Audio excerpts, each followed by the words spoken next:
nearly all 17 laps here at Belle Isle with just 8 laps to go. We are focused on the battle for the 7th position as Robert McGinnis has just been hanging on. Benjamin Pedersen's been searching for a way around him lap after lap. He's gathered it back up. This is now the 3rd time that he's caught him, and the 3rd time he will attempt to make a pass. They'll snake their way through turns 1 and 2.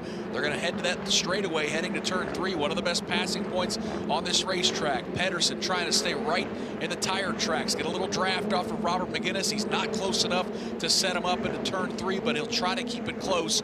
Maybe it'll be down in turn 7. They'll head for another right-hander. McGinnis' advantage.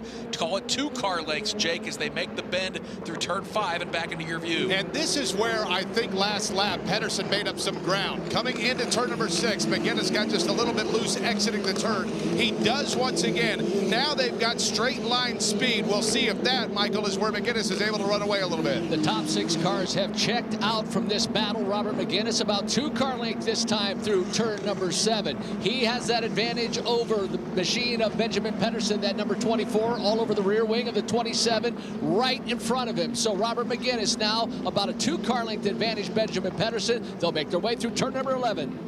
Davey, give this young driver from Copenhagen a lot of credit. Benjamin Pedersen, he has not given up. He wants the 7th position badly. He's lost ground. He's got right behind him. He's made the moves, lost some ground again, but he has definitely not given up. Got a few car lengths to make up right now, but it's not over till it's over, and he's doing a good job. And we've got a car off in turn number 3. It is car number 7. That's Christian Bogle at the tail of the field. Jake, though, battle for lead. Looks like it's closing up a little bit. Kyle Kirkwood now works his way in through turn number 6. Does so with about a 5 car length advantage over Linus Lundqvist. They have separated from Toby Sowery pretty healthily. But, Michael, is that starting to bunch up a little bit 1 to 2? Well, here comes Kyle Kirkwood. He has about a 6 car length advantage over 2nd place running Linus Lundqvist. Kyle Kirkwood now swings through that left-hander of turn number 8. The gap still about 6, now 7 car lengths. Kyle Kirkwood back on the accelerator as he makes his way down into turn number 11. Quick break, and he's back at it. Again, about 6 car length advantage over Lundqvist for the lead. Michael, let's stay with you because Benjamin Pedersen is moving to the driver's left. He's lost a couple spots. He is slow as Stingray Robb and Devlin DiFrancesco get past. Yeah, he's wiggling that car. Something looks like it potentially is wrong for Benjamin Pedersen. He'll swing it to the left and right again, trying to figure out if there is an issue, but he is extremely slow as the machine of that is Lashtikin coming in. He's actually going to catch him right now. Yeah, something wrong with Benjamin Pedersen, Nick. And, man, what a blow after having such a great battle for that 7th position for this entire race. Yeah, Davey, it was like all of a sudden he lost pace. He was right there on the rear wing of Malukas, and then everything goes wrong. Well, I'm not so sure. The only thing I could really see, I didn't see any smoke, didn't see anything, mechanically wrong, but on the rear wing, on the back side of the rear wing on the left side, very dark, like some oil or something up the back side of that. Can't tell if that's it or not. Let's go to pit lane and Rob Howden. Yeah, just a quick chat with one of the team managers, A.J. Smith. Not quite sure what's going on. He hasn't told him yet. He did say he may have brushed the wall. I asked if it was a puncture. They don't know about the damage yet for Benjamin Pedersen, but if indeed he touched the wall, the car could just be a little bit off. So Pedersen's going to fall all the way to the 11th position. 6 laps to go here at Detroit. Kyle Kirkwood's lead back to 1.4 seconds, so he's put a little more breathing room. Here at about 50 minutes, pre-race coverage for race number 1 of the Chevrolet Detroit Grand Prix is coming your way here on IndyCar Radio. Our lead anchor, Mark James, joins us. And Mark, qualifying this morning, tell you what, impressed with the Dale Coyne Racing cars starting in row 2, but hard not to be impressed with the drivers up front that are going to lead the field to the green flag. Yeah, indeed. Pato Ward's 2nd pole of his young NTT IndyCar Series career. Going to be joined by Alexander Rossi on the front row. Romain Grosjean showing no ill effects from the layoff from not running the Indianapolis 500. And as you mentioned, Ed Jones starts alongside him in row number 2. Joseph Newgarden, Colton Herta, then Will Power and Ryan Hunter-Reay. And the chase for the championship resumes. Alex Palou off his strong finish at the Indianapolis Motor Speedway for the Indy 500. An engine change means that he will move to the rear of the field. He comes into the race as the points leader. And this is a big weekend, speaking of points, Nick. Doubleheader weekend, double points paying weekend. Going to be interesting to watch this championship chase unfold, and we think it's going to be a matter of consistency by the time we get to the season finale. First time these NTT IndyCar Series drivers, Mark, are back on track since the 105th running of the Indianapolis 500. Sentiment, you get the feeling from a lot of these teams that everyone kind of enjoyed having the weekend weekend off to kind of, decompress and get away from Indianapolis? I don't think there's any question the crews did. I mean, it had been a pretty daunting task for them, with how heavy the schedule was at the start of the season, and then the challenges with the month of May with the GMR Grand Prix, and then we go qualifying, and then all that goes into preparing for the Indianapolis 500. I think from a driver's standpoint, they want to race. They like that rhythm. A couple of drivers said that this week, Sebastian Bourdais among them, saying it's nice to get in that rhythm and stay in that rhythm. But they'll get their wish now because, we'll have a pretty heavy schedule until we get to July, take a break for the Olympics, and then, of course, end it with several races to close out the season. So they'll get back into rhythm quickly, I think, but they're going to have their hands full this weekend. This will be as physically challenging of a race weekend as I think we will have all throughout the course of this season. And as we always do in Detroit, putting the bow on the Indianapolis 500. From a storyline standpoint, does it get much better than Helio Castroneves? Getting the feeling that that's going to be one that no one's going to forget anytime soon. No, I think we were all honored and proud and privileged to be a part of it. But I have encouraged to be, look, there's no question. That is the most elite fraternity in all of motorsports, a 4-time winner of the 500. But, that race has a tendency to attract novices, people that aren't really all that familiar with the sport and may not watch a race the rest of the year. I've encouraged them to get the backstory on Meyer-Shank Racing, and not only their success in other forms of sports, but the process that they've undertaken to get themselves from their very beginnings a few years ago with just, a handful of races to now being a full-time, one car full-time, another car part-time, and the faith that they all had and the total buy-in and how they were so richly rewarded. It's a great story, and I enjoyed watching it unfold for sure. And Michael Shank and his organization awful busy this weekend fielding a car once again for Jack Harvey as well with their IMSA program. So they're awful busy this weekend in Detroit. Again, that is the voice of Mark Janes. You'll hear he and Davey Hamilton, our entire crew, call race number 1 for the Chevrolet Detroit Grand Prix coming up on IndyCar Radio. Again, pre-race coverage starts at 1:30 Eastern time. Well, the race rages on here at Belle Isle with 3 laps to go. It's Kirkwood, Lundqvist, and then Sowery and Peroni putting on a pretty good battle as they make their way through turn number 5 and turn 6 back out on that back straightaway. We'll see if Alex Peroni, Michael, might be able to set up Toby Sowery. They are separated by just 4 or 5 car lengths heading to you down in turn number 7. And this started to unfold about 3 laps ago. The machine of Alex Peroni just slowly reeling in Toby Sowery. Sowery now making his way through that left-hander of turn number 8. Now got about a 5 car length advantage over Alex Peroni. Peroni a little bit closer last time by, so for Toby Sowery able to check out ever so slightly. It is the final step of the podium that they are battling for, so it means quite a bit. Toby Sowery trying to hang on. He has completely lost second place running Linus Lundqvist, who is a good 5 seconds ahead of him. Kyle Kirkwood back across the start-finish line. Rob Houghton, the advantage continues to stay stable at 1.2 seconds. Kirkwood's got to hold on for 2 more laps here in Detroit. Nick, one of the things that he's got in his pocket right now, anytime you unroll quick and you can get things going in qualifying, you may be able to pull an advantage with some strategy. The team's only getting 4 sets of tires for the 5 sessions. The first session's a carryover. A lot of the teams will obviously use 2 sets of tires each qualifying session, then take that scuff set and run it in the races. Kirkwood was so good in qualifying for number 1, he only used 1 set of tires. So for tomorrow, everybody else is going to be on scuffs. He's got a sticker set of Cooper tires for tomorrow. If he gets the win today, he'll start 3rd tomorrow, but with that 1 extra bullet in the gun. Yeah, definitely a chance to tighten up this championship battle, as it seems like all we've talked about is Malukas and Lundqvist. They've won 5 of the 6 races, but boy,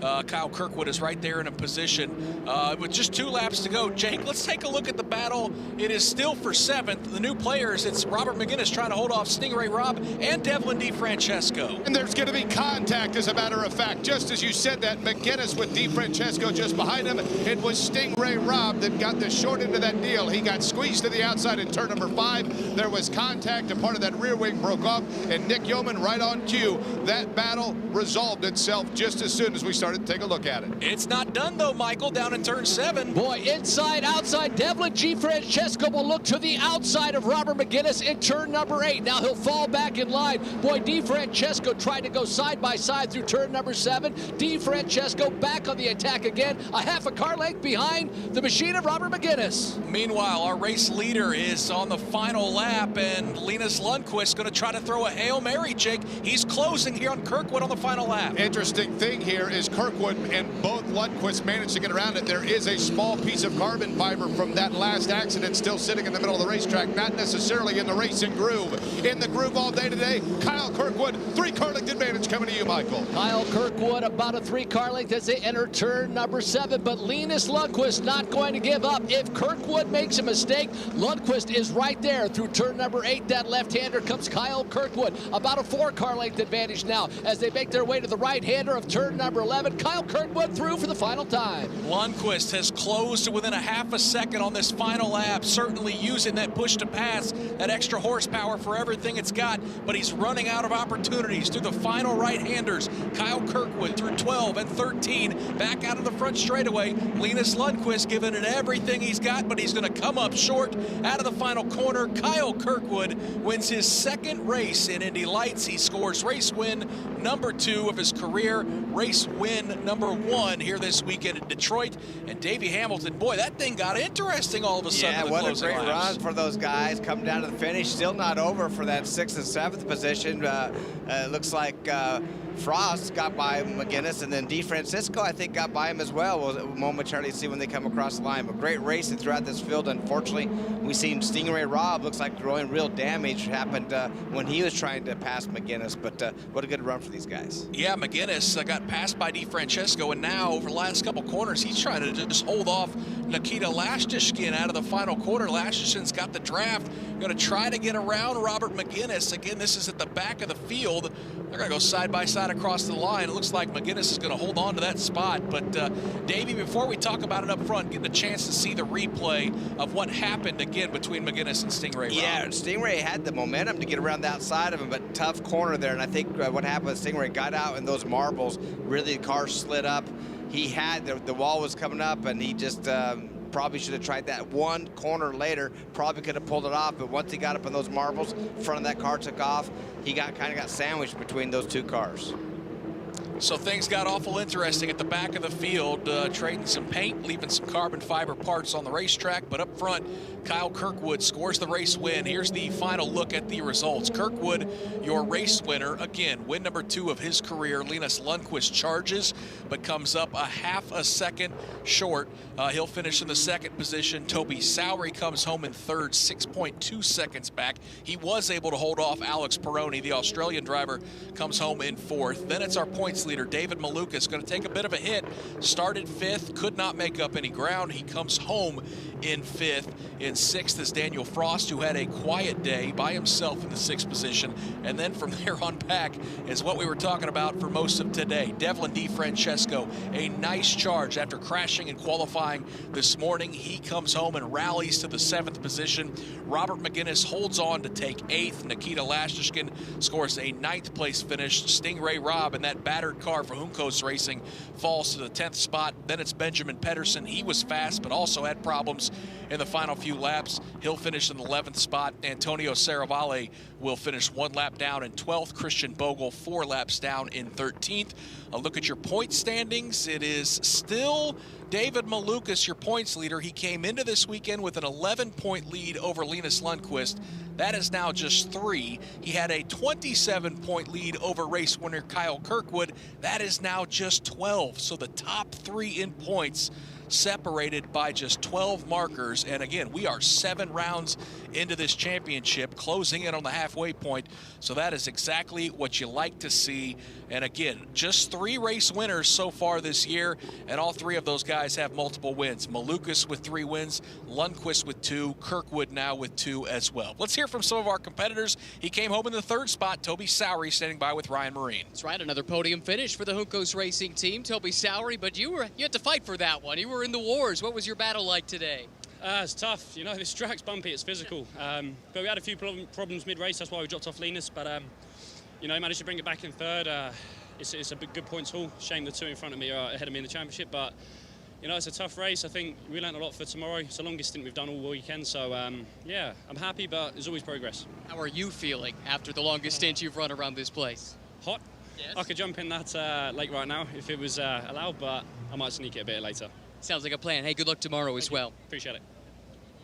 I'm not sure it's not allowed. I think you can jump in the river there. Good job by Toby Sowery. Again, a third straight podium finish for him. And as he pointed out, the only problem is those guys he's trying to chase down in the championship are unfortunately still at the front of the pack. Let's hear from one of them, Linus Lundqvist. Ryan Marine, he has closed that championship lead to just 3 points to his teammate David Malukas. Yeah, that's right. So championship lead down to just 3 points. That's what you're trying to chase down tomorrow, Linus. Podium today, and you were running down the leader there at the end of that race. If you had a couple more laps, did you have something for him? I don't know, maybe a couple of laps, who would have known, but I think, we were quite evenly matched throughout the race, and I was trying to lay back a little bit, hoping that he would, drop off massively, but I knew that around here it is so difficult to overtake so something would happen, either he would make a mistake or drop off totally, so I realized, 2 laps to go, I just went for it, but yeah, just isn't quite enough, but still pretty happy with P2. Toby said that he was a little bit beat up after that run. How are you feeling? Yeah, well, you definitely feel the bumps, I'll tell you that much. And in the heat as well, it doesn't make it easy for us. But just want to say a massive thank you to the guys at Global Racing Group and H&D Motorsports. They've given me a great car. And obviously, we took pole later on this morning, and we're on pole for tomorrow. So, yeah, looking forward to that. And a massive thank you to Honda HPD as well. Thanks for the time. Thank you very much. To Rob, who's got our race winner. Kyle Kirkwood, I think you know how important this race win was. You're able to get a victory in St. Petersburg. You come back and do it again here at Detroit. But to be able to get back into the fight, I think you realize how important this was. Oh, it's extremely important. We had a couple of not so great races. Indy GP was we were a bit slower than what we expected, but we came off with the 2 fourth-place finishes, which is okay.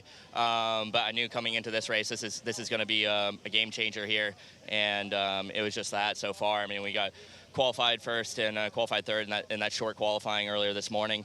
And, the Andretti Autosport 28 car has just been on rails. I couldn't be happier with the setup. We started off quick. We haven't really touched the car. And I think we're going to kind of just leave it for the race. That race was so tough. I got to say, I mean, Linus kept me honest there. He was on my tail. He's within the push to pass, so it just meant that I had to push the entire time, which is tough to do around a street course. You're up against the walls. You got the bumps.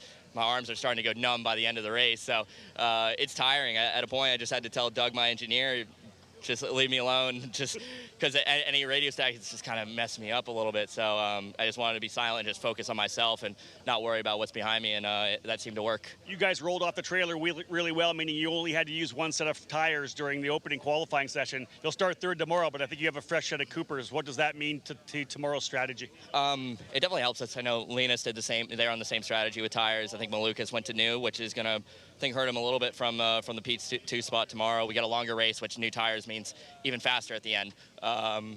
But no, it's really good. They're catching up to us. We're really quick, but hopefully we've got the edge on them tomorrow. Hey, tough race. Get some rest. Thank you. I'll tell you what, Nick Yeoman, he was eyeing the fountain. I think if he wins tomorrow, we could see one of the Indy Lights drivers taking a dip as well. I think half the field is going to want to jump into that fountain before it's all said and done, because it is a hot one in Detroit. Again, congratulations to your race winner, Jupiter, Florida's Kyle Kirkwood.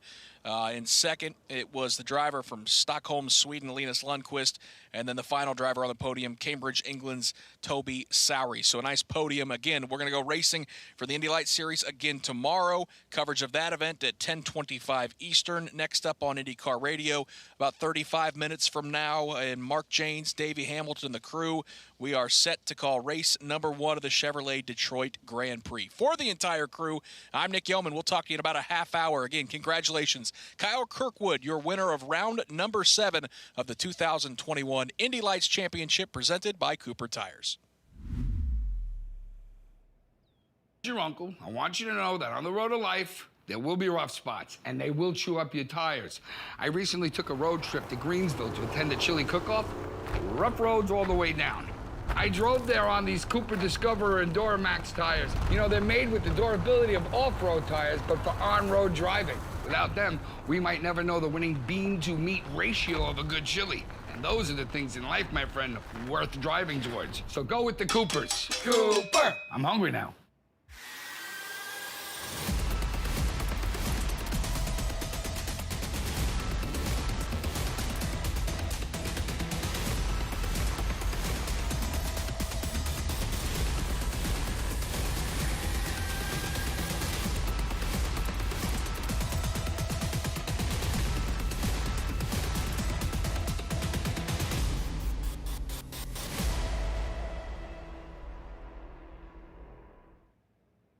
karting and motorsport enthusiasts. Lucas Oil School of Racing is America's #1 Formula Car race school. Enjoy modern paddle shifters, pit speed limiter, and onboard video along with integrated data systems. Get started today with our 2-day basic or advanced course. Lucas Oil School of Racing is the official school of the road to Indy. We can also qualify you for your SCCA license. Get started today by visiting us at www.lucasraceschool.com.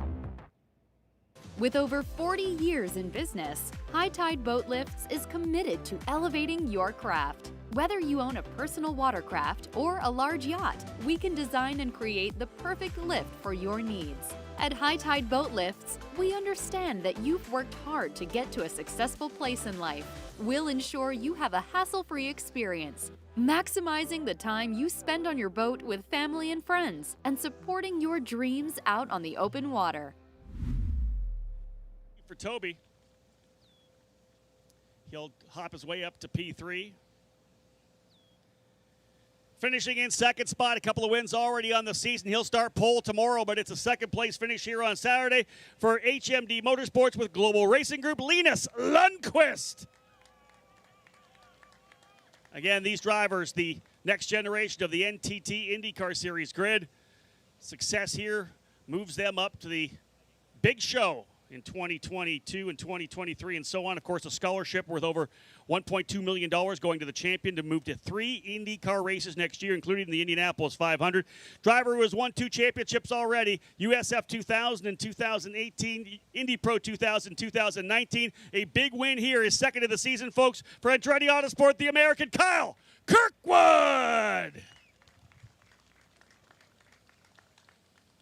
Trying to follow in the footsteps of Oliver Askew, Pato O'Ward, Colton Herta, Renus VK, Jack Harvey. Half of the field in the IndyCar program here this weekend, all coming through the Indy Lights Series. And we have a fantastic group of young drivers, more than capable of filling the open seats over the next number of years. And, of course, as I said, the champion for certain in at least 3 races in 2022. That's what you get when you're watching the Indy Lights, folks. This is essentially AAA baseball. All of these drivers just one step away, learning the craft, trying to catch the eye of an IndyCar owner or team manager, hoping to say, hey, well, I'm worth a shot. I'm your future. I'll be with you for 10 years. Just give me a shot. And these drivers all, of course, able to conquer this very tough raceway at Belle Isle. We're back again tomorrow morning, 10:35 for race number 2 of the doubleheader. Linus Lundqvist will start on the pole position alongside his teammate David Malukas. Kirkwood starting on the inside of row number 2. Should be an interesting race. Intriguing the way the championship is dialing in. Kyle Kirkwood, of course, this win getting himself closer to the championship leader, David Malukas. But as we do here on In Victory Lane, we'll pull the champagne out momentarily, looking to see if we have any of our guests from the Kids on Track with us. No champagne yet. We have our Kids on Track guests here.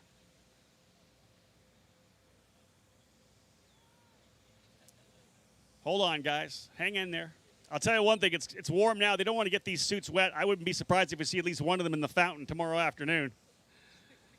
Nice way to cool off after a long race. They said how physical the race is here.